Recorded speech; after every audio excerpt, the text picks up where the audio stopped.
Isang mahalagang karanasan ang natamo ng mga mag-aaral ng nursing mula sa Manila Central University matapos silang sumailalim sa educational visit sa tanggapan ng Philippine Red Cross sa Mandaluyong City. Ang aktibidad ay bahagi ng kanilang paghahanda bago tuluyang matapos at maging ganap na profesional sa larangan ng pangangalagang pangkalusugan. Ayan po yung mga 38 programs natin in different locations in the Philippines. So magkaroon po ng earthquake or calamity po dito, pwede po kami mag-send ng mga program papunta dito. Sa kanilang pagbisita, ipinaliwanag sa kanila ang iba't ibang humanitarian services ng PRC na may kaugnayan sa kalusugan at kung paano ito tumutulong sa komunidad, lalo na sa panahon ng sakuna at kalamidad. Tinalakay rin ang mga pangunahing serbisyo ng PRC tulad ng disaster response, water sanitation and hygiene, emergency medical services, Red Cross Youth at community health initiatives. Sa isang panayam sa kanilang student leader, naging mahalaga ang immersion na ito dahil mas lumawak ang kanilang kaalaman sa humanitarian work at emergency response. The youth of today are very diverse with the help of our university. With Red Cross, you could engage not just in your community but also nationwide. No? Red Cross has a lot of things to offer. No?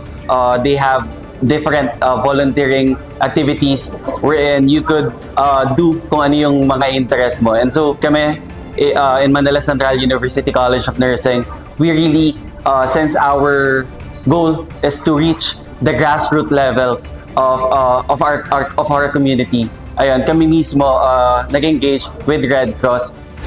Ikinatuwa rin ni PRC Chairman at CEO Dick Gordon ang interes at dedikasyon ng mga estudyante sa pagsiservisyo sa bayan. Hinimok niya ang mga ito na ipagpatuloy ang kanilang pagsasanay at isabuhay ang prinsipyo ng malasakit at voluntaryong paglilingkod.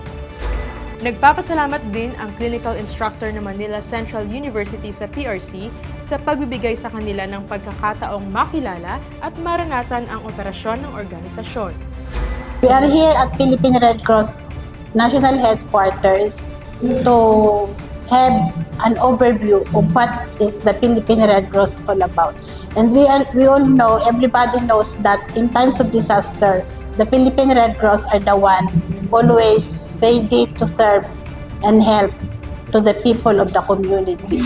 And in our nursing curriculum now, disaster nursing was already incorporated because before it was joined with emergency nursing. Now it is already a separate curriculum, disaster nursing.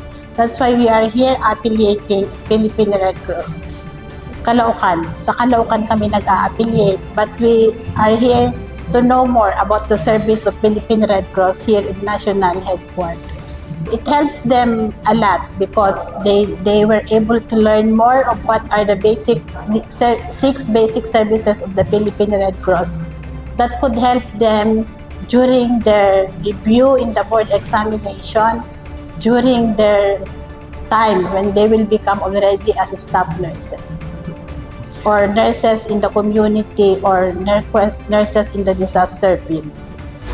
Umaasa silang magagamit nila ang kanilang natutunan sa kanilang hinaharap na propesyon bilang mga registered nurse.